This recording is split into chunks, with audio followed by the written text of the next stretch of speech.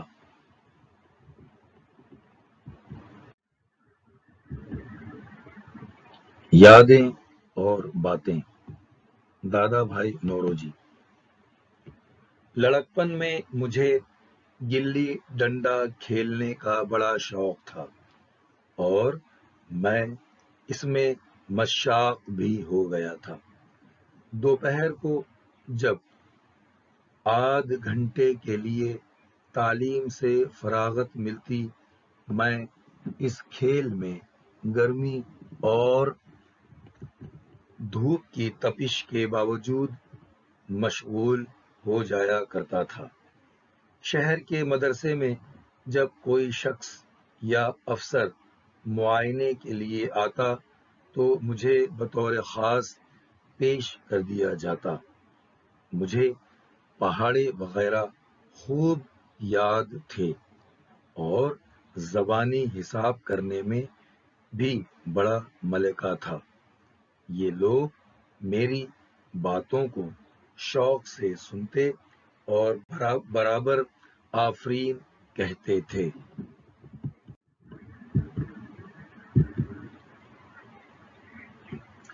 لڑکپن میں مجھے شاہنامہ پڑھنے اور دوسروں کو سنانے کا بہت شوق تھا۔ اس کتاب کے بار بار پڑھنے اور سنانے سے میرے خیالات اور عادات و اطوار پر بہت اثر پڑا۔ ہم پڑھ رہے ہیں سبق نمبر 8، یادیں اور باتیں۔ بعض اوقات چھوٹی چھوٹی باتیں نہایت نتیجہ خیز ثابت ہوتی ہیں۔ 19ویں صدی کے آغاز میں بمبئی میں ایک سوسائٹی ہندوستانیوں میں تعلیم کو عام کرنے کی غرض سے قائم ہوئی تھی۔ اس سوسائٹی کی کوششوں کا یہ نتیجہ ہوا کہ ایک ابتدائی اسکول قائم ہوا جس میں انگریزی اور دیسی زبانوں کی تعلیم علیحدہ علیحدہ دی جانے لگی۔ سبق نمبر 8، یادیں اور باتیں۔ اگر والدہ مجھے اس اسکول میں بھیجنے میں تحمل کرتیں تو میں جہالت میں پڑا رہتا۔ اس وقت تعلیم مفت دی جاتی تھی۔ اگر آج کے زمانے کی طرح اس وقت بھی زیادہ فیس لی جاتی تو شاید میری والدہ مجھے وہاں نہ بھیج سکتیں۔ یہ اسی کا اثر ہے کہ میں ہمیشہ مفت تعلیم کی تلقین کرتا ہوں۔ یہ اصول ہمیشہ میرے سامنے رہتا ہے کہ ہر انسان کے لیے، چاہے وہ غریب ہو یا امیر، اعلیٰ سے اعلیٰ تعلیم حاصل کرنے کے اسباب مہیا ہونے چاہئیں۔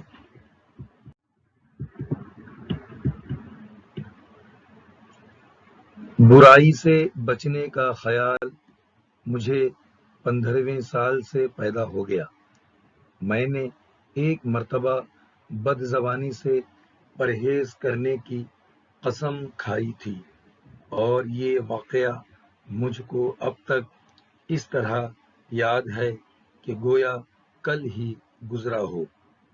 میں برے اطوار و عادات یکے بعد دیگرے ترک کرتا گیا اور اپنے ارادے پر ہمیشہ قائم رہا۔ جو بات چھوڑی، کبھی اس کا خیال میں نے دوبارہ دل میں نہ آنے دیا۔ یادیں اور باتیں۔ میں اسکول کے خالی وقتوں میں اپنے ہم مکتبوں کے مجمع میں قصے سنایا کرتا تھا۔ بدنظمی کی یہاں تک نوبت پہنچی تھی کہ طلباء درجوں سے نکل کر تمام دن لہو و لعب میں مشغول رہتے اور کوئی روکنے ٹوکنے والا نہ ہوتا۔ اس کا اثر یہ ہوا کہ میری تعلیم کا 1 سال ضائع ہو گیا، لیکن اس سے اتنا فائدہ ضرور ہوا کہ کھیلوں اور تقریر میں مشاق ہونے کی وجہ سے مجھ کو اپنی غیر معمولی لیاقت کا یقین ہو گیا اور میں سمجھنے لگا کہ مشکل وقت میں اس سے کام لے سکتا ہوں۔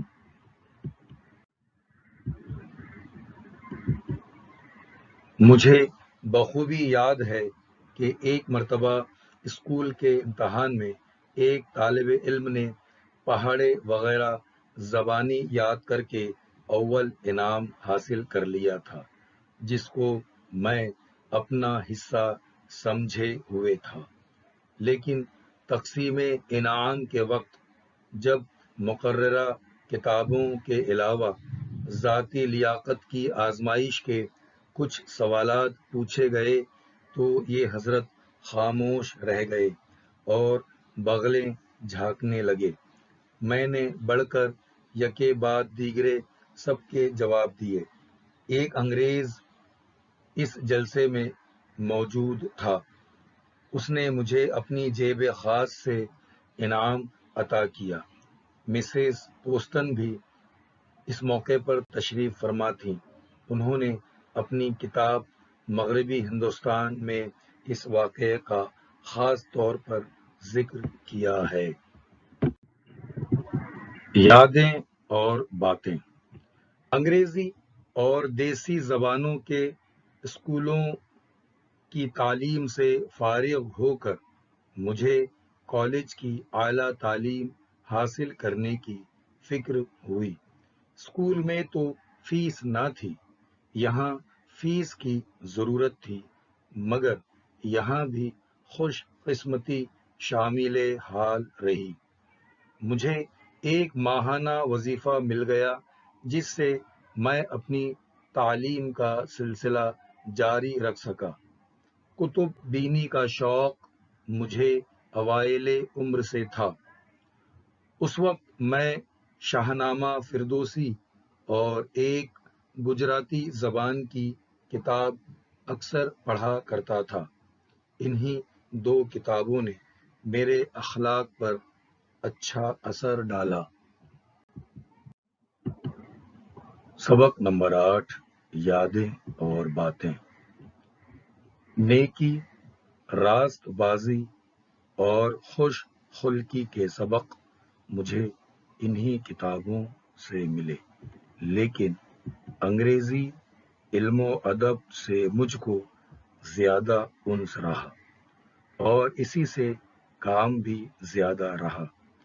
جس کتاب نے میرے خیالات کو پختگی بخشی وہ واٹ صاحب کی ایک تصنیف امپرومنٹ آف مائنڈ یعنی ذہنی ارتقاء تھی، جہاں ایک لفظ میں مطلب ادا ہو سکتا تھا، میں کبھی 2 لفظ نہ استعمال کرتا۔ جہاں ایک لفظ میں مطلب ادا ہو سکتا تھا، میں کبھی 2 لفظ نہ استعمال کرتا۔ میری طبیعت اختصار پسند واقع ہوئی تھی۔ تحریر میری صاف اور سیدھی سادی ہوتی تھی۔ یادیں اور باتیں۔ اس سبق میں ہم دادا بھائی نوروجی کی آپ بیتی پڑھ رہے ہیں اور سمجھ رہے ہیں۔ تعلیم کے ساتھ ساتھ میرے خیالات کی پختگی بھی بڑھتی گئی۔ اس امر کا میرے دل پر بہت اثر تھا کہ میں فلاحی ادارے کی مدد سے تعلیم پا رہا ہوں۔ میں خود بھی مفلس ہوں، یہاں تک کہ مجھے ذاتی درسی کتب بھی میسر نہ تھیں۔ یہ خیال میرے دل میں ہمیشہ جاگزی رہا اور روز بروز قوی ہوتا گیا کہ میں عوام کے دست کرم سے مستفید ہوا ہوں۔ لہٰذا مجھ کو ان کا یہ احسان کبھی نہ بھولنا چاہیے۔ میرے لیے لازم ہے کہ میں اپنی زندگی ملکی خدمات کے لیے وقف کر دوں۔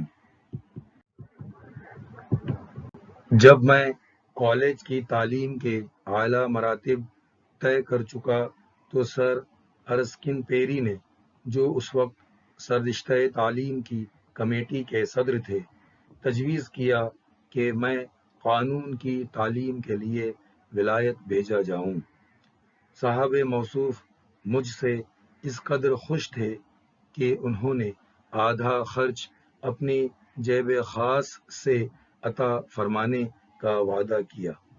میرے بزرگوں کو کسی غلط فہمی کی وجہ سے شبہ ہو گیا تھا کہ ولایت میں پادری لوگ مجھے عیسائی بنا دیں گے۔ برسوں بعد جب مجھے سر ارسکن پیری سے نیاز حاصل ہوا، گفتگو کے دوران انہوں نے فرمایا کہ بہتر ہوا تم اس وقت ولایت نہیں گئے۔ تم کو اس حالت میں یہ انس اپنی قوم و ملت سے نہ پیدا ہوتا اور نہ تم میں یہ جوش قائم رہتا۔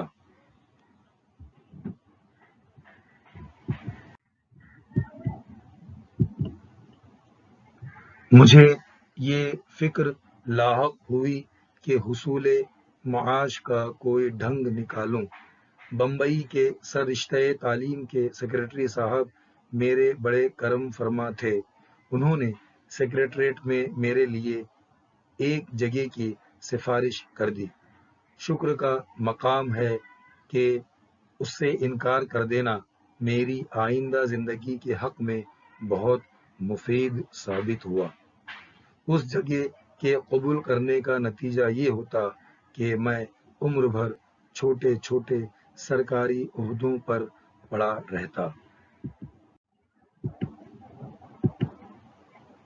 یہ اس انقلاب کا زمانہ تھا جب بمبئی کی سوسائٹی بدل رہی تھی۔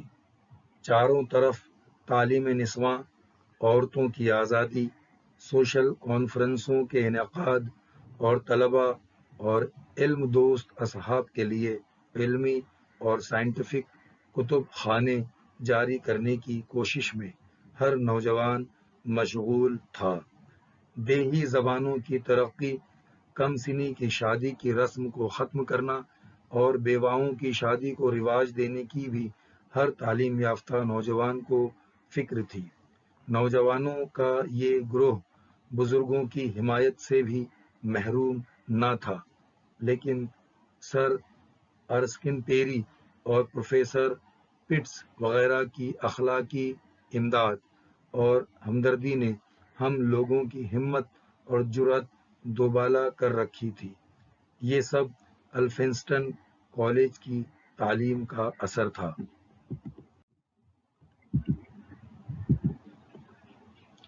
اگر میں زندگی کے اس حصے پر اپنے دل میں ناز کروں تو بے جا نہ ہوگا، کیونکہ مجھے پورا اطمینان ہے کہ میں اپنے ملکی فرائض کو خوش اسلوبی سے انجام دیتا رہا۔ میرے عنفوان شباب کا زمانہ میری اپنی رائے میں بہت اچھے کاموں میں صرف ہوا۔ جب میں اس زمانے کا خیال کرتا ہوں تو مجھے یکگونا مسرت ہوتی ہے۔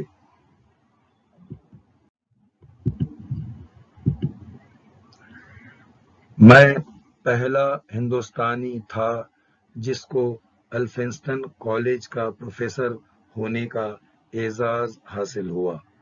پروفیسری کے خطاب سے مجھ کو اب تک خوشی ہوتی ہے اور اکثر میرے ہم عمر مجھے پروفیسر دادا بھائی کہتے ہیں۔ اہل ملک مجھے نہایت اعزاز اور محبت سے یاد کرتے ہیں۔ مجھے اپنے لیے پتامہ کے خطاب سے نہایت ہی مسرت ہوتی ہے، بلکہ یہ خطاب جس سے کہ میرے ہم وطنوں کی دلی ہمدردی اور شکر گزاری کا اظہار ہوتا ہے اور جس کا میں مستحق نہیں ہوں. میرے نزدیک اپنی عمر بھر کی کوششوں کا اچھا ثمر ہے.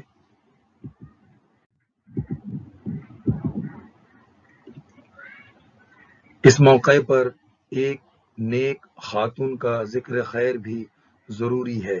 میری مراد اپنی والدہ سے ہے. میرے بچپن ہی میں والد کا انتقال ہو گیا تھا. والدہ نے اپنی تمام آسائشوں کو خیر بات کہہ کر میری پرورش اور تربیت کی.